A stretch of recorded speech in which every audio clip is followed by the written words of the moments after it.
So thanks for having me. My name is Marcus Kennedy. I am the gaming creator and esports general manager at Intel Corporation, a little startup down the road, which I love working for. And I'm here actually today to talk a little bit about entrepreneurship. But because I'm working at Intel, the story I'm going to tell you is actually about using that entrepreneurial spirit inside of a company. And so intrapreneurship, which isn't a word according to Microsoft Word, but it should be. And so I'll tell you a little bit about that. And then we'll talk about what I learned and all that kind of stuff. So I've also done entrepreneur stuff outside, and so that's helped me kind of understand the skill set to bring in. And I think hopefully you find this a little useful for those of you who will be working at large companies as well. I do think the skill set translates. So the situation here. So because I lead the gaming creator and esports segment, the thing I get to kind of look at all the time is the gaming market. What my job is actually to own selling microprocessors into gaming systems, right? So PCs of all types and those processors.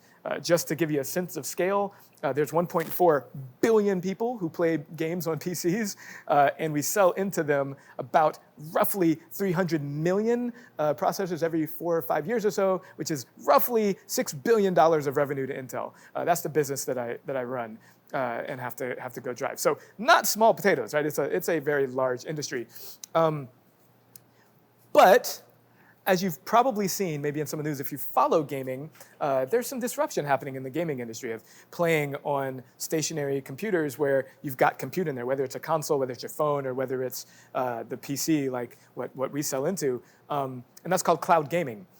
And so cloud gaming is the ability to actually play a game where it's not actually sitting on the computer or the device that you're using. You're playing the game and it sits somewhere else. That's the word cloud, right? So the game itself is rendered in some data center somewhere else, probably really far from where you are.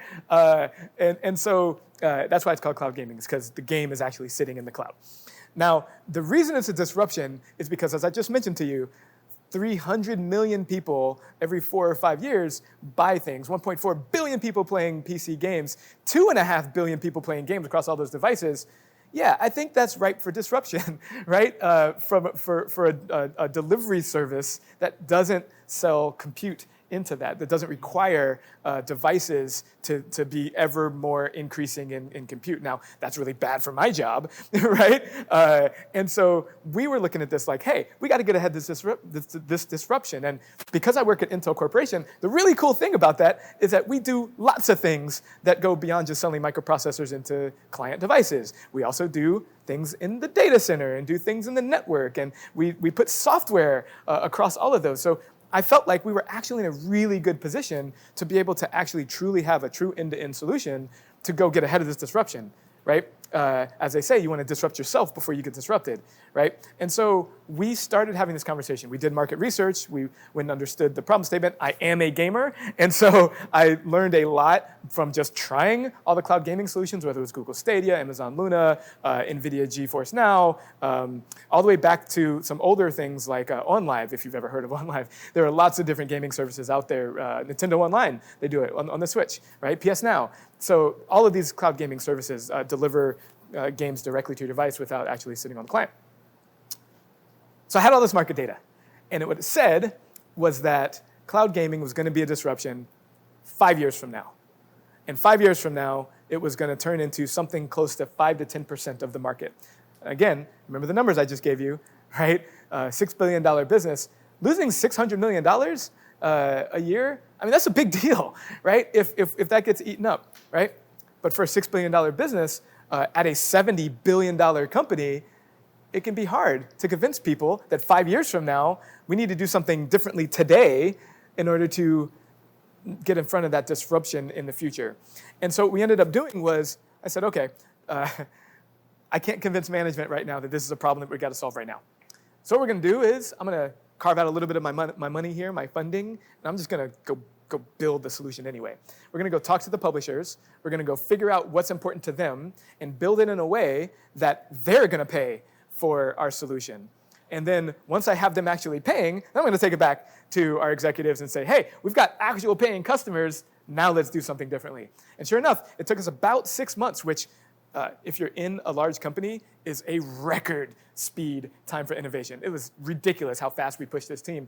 We created a new way to orchestrate software across that end-to-end network that we were able then to deliver to the publishers. And the reason the publishers really liked this was two reasons. One, because we were Intel, we weren't trying to disrupt their business. We didn't want to take money from the publishers, right? That's actually, if you're familiar with the business model of cloud gaming, Google Stadia, GeForce Now, all these guys, they actually take a cut of the content that gets provided through that. So we were like, yeah, we don't want that. I don't care about that. I'm just trying not to disrupt my PC business, right? I don't want any of your money, right? We're going to get paid from the public. We're going to get paid from you guys because we're, not taking money from you.